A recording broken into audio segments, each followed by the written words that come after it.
গর্ভাবস্থায় শিশুর নড়াচড়া গর্ভবতী মায়ের জন্য যেমন আনন্দের অনুভূতি নিয়ে আসে, তেমন একঝুড়ি প্রশ্ন সাথে নিয়ে আসে। নড়াচড়া দিয়েই কিন্তু শিশুর সুস্থতা যাচাই করা যায়। এর সাথে আরও অনেক প্রশ্নগুলো জড়িত থাকে, যেমন গর্ভাবস্থার কত মাসে বা কত সপ্তাহে শিশুটি প্রথম নড়াচড়া শুরু করবে, শিশুর অতিরিক্ত নড়া ভালো কিনা, আবার শিশুর কম পরিমাণে নড়া ভালো কিনা, দৈনিক কতবার নড়লে বুঝতে হবে শিশুটি সুস্থ আছে, শিশু যদি নড়াচড়া বন্ধ করে দেয় তবে মায়ের করণীয় কি, হঠাৎ করে শিশু নড়াচড়া বন্ধ করে দিয়েছে, শিশু এখন আর নড়ছে না, তবে মা কোন পদক্ষেপগুলো নিতে পারেন। এছাড়াও গর্ভাবস্থার কোন মাসে শিশু বেশি নড়ে, কোন মাস থেকে কম নড়তে শুরু করে, হঠাৎ করে শিশু নড়াচড়া বন্ধ করে দিলে কিভাবে শিশুকে পুনরায় নড়ানোর ব্যবস্থা করবেন, শিশুর নড়াচড়া গণনা করার সঠিক পদ্ধতি কি, আর কখন ডক্টরের কাছে যাওয়া জরুরি, সব প্রশ্নের উত্তর এই ভিডিওর মাধ্যমে পেয়ে যাবেন। Hello মামিজ, daddy's and all my lovely viewers, সকলের কাছে অনুরোধ থাকবে আপনারা যারা আজকে এই চ্যানেলে নতুন তারা অবশ্যই মা ও শিশুর স্বাস্থ্য বিষয়ক এমনই উপকারী ভিডিওগুলো পেতে চ্যানেলটি সাবস্ক্রাইব করে পাশে থাকা বেল আইকনটি ক্লিক করে অল নোটিফিকেশনে ক্লিক করে দেবেন। এতে করে আমরা ভিডিও আপলোড করার সাথে নোটিফিকেশন আপনাদের কাছেই পৌঁছে যাবে। আপনারা আমাদের Facebook page health Bangla beauty follow করুন। চলুন মূল ভিডিওতে যাওয়া যাক। গর্ভাবস্থার কত মাস থেকে শিশু নড়াচড়া শুরু করে? সাধারণত একজন নারী যখন প্রথমবার গর্ভবতী হন তখন তার নড়াচড়া বুঝতে কিছুটা সময় লাগে। দ্বিতীয় বা তৃতীয়বার যারা গর্ভবতী তাদের যেহেতু নড়াচড়া সম্পর্কে আগে থেকে অভিজ্ঞতা আছে, তাই তারা আরও আগে অনুভব করতে পারেন। যারা দ্বিতীয় তৃতীয়বার গর্ভবতী হয়েছেন তাদের মধ্যে অনেকেই চতুর্থ মাসে নড়াচড়া অনুভব করেন, কেউ কেউ আবার পঞ্চম মাসে অনুভব করেন। তবে যারা প্রথমবার গর্ভবতী তাদের মধ্যে অধিকাংশ নারীরা পঞ্চম মাসের শেষ থেকে ষষ্ঠ মাসের শুরু পর্যন্ত নড়াচড়া অনুভব করতে পারেন, তবে সর্বোচ্চ সময় ষষ্ঠ মাসের শুরুর দিক পর্যন্ত। এরপরেও যদি কেউ নড়াচড়া অনুভব করতে না পারেন তবে ডক্টরের কাছে যাওয়া আবশ্যক।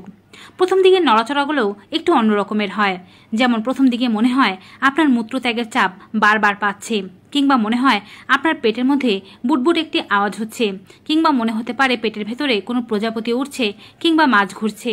এই হালকা নড়াচড়া থেকেই আস্তে আস্তে নড়াচড়ার পরিমাণ বাড়তে থাকবে। যদি সপ্তাহে বলতে চাই তবে অবশ্যই খেয়াল রাখবেন 16 থেকে 24 সপ্তাহের মধ্যে বাচ্চা নড়াচড়া শুরু করছে কিনা। যদি 24 সপ্তাহের মধ্যে নড়াচড়া শুরু না করে তবে কোনো সমস্যা থাকতে পারে। তবে 24 থেকে 28 সপ্তাহের মধ্যে বাচ্চা বেশ হালকা নড়াচড়া করে, হালকা পেটে লাথি মারে বা ঘোরাঘুরি করে, অনুভূতিগুলো তেমন একটা আসবে না, আর এ সময় বাচ্চার নড়াচড়া আপনি তেমন গুণেও রাখতে পারবেন না। সবচেয়ে বেশি নড়াচড়া শুরু করবে 28 সপ্তাহের পর থেকে। 28 সপ্তাহ থেকে 36 সপ্তাহের মধ্যে বাচ্চা তীব্রভাবে নড়বে এবং তীব্রভাবে লাথি মারবে। যখনই আপনার 36 সপ্তাহ শেষ হয়ে 37 সপ্তাহে পড়বে, 37 থেকে 40 সপ্তাহে বাচ্চার জায়গা পেটের মধ্যে অনেক কমে যায়, যার কারণে বাচ্চা তেমন একটা নড়তে পারে না। তারপরেও দিনে একটি নির্দিষ্ট সংখ্যায় বাচ্চা অবশ্যই নড়বে, আর সেই সংখ্যাটি হচ্ছে 10 বার।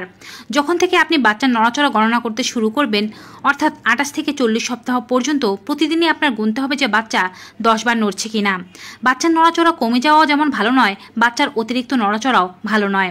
এখন অনেকে আবার প্রশ্ন করে থাকেন যে আমার বাচ্চার দিনে 100 বার নড়ে, তাহলে কি আমার বাচ্চা অনেক অ্যাক্টিভ? আসলে বলতে হবে তারা নড়াচড়া গণনা করার সঠিক নিয়মটি সম্পর্কে জানেন না। ধরুন বাচ্চা পেটের মধ্যে একবার নড়তে শুরু করলো, তখন সে কিছুক্ষণ নড়ে, হাত নাড়ে, পা নাড়ে কিংবা পেটের মধ্যে ডিগবাজি খায়। তখন যদি আপনি এভাবে গণনা করতে শুরু করেন যে এবার বাচ্চা হাত নাড়লো, পা নাড়লো, তবে এভাবে করতে করতে 100 বার পর্যন্ত পৌঁছে যেতে পারে। তবে গণনা করার সঠিক পদ্ধতি এটি নয়। যখন বাচ্চা একবার নড়তে শুরু করবে তখন পরিপূর্ণভাবে যখন নড়াচড়া থেমে যাবে তখন আপনি 1 কাউন্ট করতে পারেন, এবং আবার কিছুক্ষণ পর যদি নড়াচড়া শুরু করে সেটিকে আপনি 2 হিসেবে কাউন্ট করতে পারেন। অর্থাৎ বাচ্চার পরিপূর্ণ একটি নড়াচড়া ও থেমে যাওয়াকে 1 হিসেবে কাউন্ট করতে হবে। বাচ্চা একটু একটু করে দীর্ঘ সময় ধরে নড়ছে সেটিকে 1 1 করে গণনা করলে চলবে না। বাচ্চা সর্বমোট যদি দিনে 10 বার নড়ে তবে মায়ের চিন্তার কোনো কারণ নেই, বাচ্চা সুস্থ আছে। তবে অনেক সময় কিছুক্ষণ বাচ্চা না নড়লেই মা চিন্তিত হয়ে পড়েন। তবে মনে রাখবেন বাচ্চা কিন্তু পেটের মধ্যে ঘুমায়, একটানা 90 মিনিট পর্যন্ত বাচ্চা পেটের মধ্যে ঘুমাতে পারে এবং নাও নড়তে পারে, তাই বলে আপনাকে চিন্তিত হতে হবে না।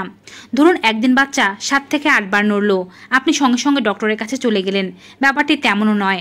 একদিন যদি একটু কম নড়ে, পরের দিন যদি আবার ঠিকঠাকভাবে নড়ে তবে বাচ্চা সুস্থ আছে। তবে ক্রমাগতভাবে যদি আপনি খেয়াল করতে থাকেন যে বাচ্চা নড়াচড়া অল্প অল্প করে কমছে তবে অবশ্যই ডক্টরের কাছে যাওয়া আবশ্যক। বাচ্চার নড়াচড়া গণনা করার সবচেয়ে সঠিক পদ্ধতি কি? সবচেয়ে সঠিক পদ্ধতি হচ্ছে শুয়ে গণনা করা। ধরুন আপনি দুপুরবেলা খেলেন এবং বাকাত ফিরে শুয়ে পড়লেন এবং বাচ্চার নড়াচড়া গণনা করতে শুরু করলেন। সে সময় আপনি দেখলেন যে আস্তে আস্তে করে থেমে থেমে বাচ্চা 10 বার নড়েছে। তবে সারাদিনে কিন্তু আর নড়াচড়া গণনা করার দরকার পড়ছে না, যেহেতু আপনি সে সময় 10 বার গণনা করে ফেলেছেন। তবে সারাদিনে যদি অল্প অল্প করে গণনা করেন সেটি করলেও চলবে। আরও একটি বিষয় মাথায় রাখতে হবে, সেটি হচ্ছে হাঁটাচলা করার সময় বাচ্চা নড়াচড়া গণনা করা একটু সমস্যাজনক। অর্থাৎ আপনি হাঁটছেন, চলছেন, এ সময় বাচ্চা নড়াচড়া করলেও আপনি সঠিকভাবে বুঝতে পারবেন না। শুয়ে বাচ্চা নড়াচড়া গণনা করা সবচেয়ে সঠিক পদ্ধতি। এতে করে আপনি সঠিকভাবে নড়াচড়া গণনা করতে পারবেন।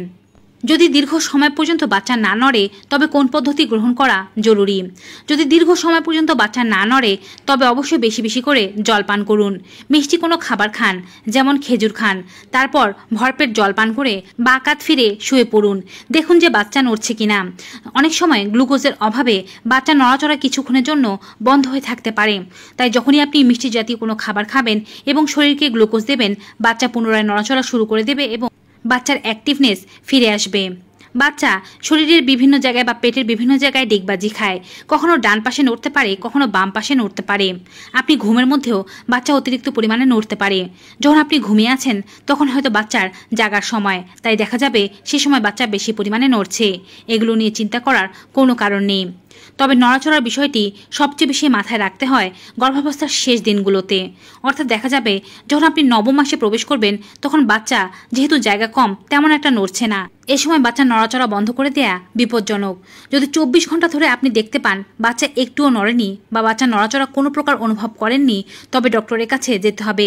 কারণ অনেক সময় অ্যাম্বিলিকাল কর্ড বা গর্ভে যে নাভিরজ্জু আছে তা বাচ্চাকে পেঁচিয়ে ধরে, যার কারণে বাচ্চার নড়াচড়া বন্ধ হয়ে যায়। আবার অনেক সময় দেখা যায় যে গর্ভের মধ্যে জল কমে গিয়েছে, বাচ্চা কম পরিমাণে অক্সিজেন পাচ্ছে, যার ফলে বাচ্চা নড়াচড়া কমিয়ে দিয়েছে।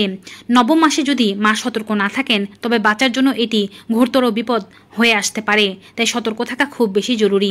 নবম মাসের প্রত্যেকটি দিন খেয়াল করুন বাচ্চা অল্প হলেও নড়ছে কিনা। যদি না নড়ে তবে যে পদ্ধতিগুলো বলেছি সেগুলো অবলম্বন করুন। যেমন শুয়ে থেকে বাচ্চা নড়াচড়া গণনা করার চেষ্টা করুন, অথবা মিষ্টি কোনো খাবার খেয়ে বাচ্চা নড়াচড়া গণনা করার চেষ্টা করুন। সব চেষ্টার পরেও যদি বাচ্চা না নড়ে তবে ডক্টরের কাছে অবশ্যই যাবেন। সাথে যদি জল ভেঙে যায় বা রক্তস্রাব বের হতে থাকে তবে এগুলো ডেলিভারির লক্ষণ। 28 থেকে 40 সপ্তাহের মধ্যে বাচ্চা নিয়মিত নড়াচড়া করা এবং 10 বার নড়াচড়া করা বাচ্চার সুস্থতার অন্যতম প্রমাণ।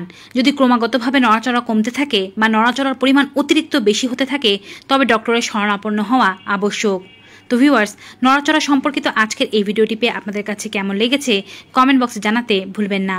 ভিডিওটি ভালো উপকারী মনে হয় থাকলে অবশ্যই বেশি বেশি মাত্রায় like, comment, share and subscribe. দেখা হবে আবার নতুন একটি ভিডিওতে নতুন কিছু উপকারী তথ্য নিয়ে। ততক্ষণ পর্যন্ত সকলে ভালো থাকুন, সুস্থ থাকুন। Goodbye and take care.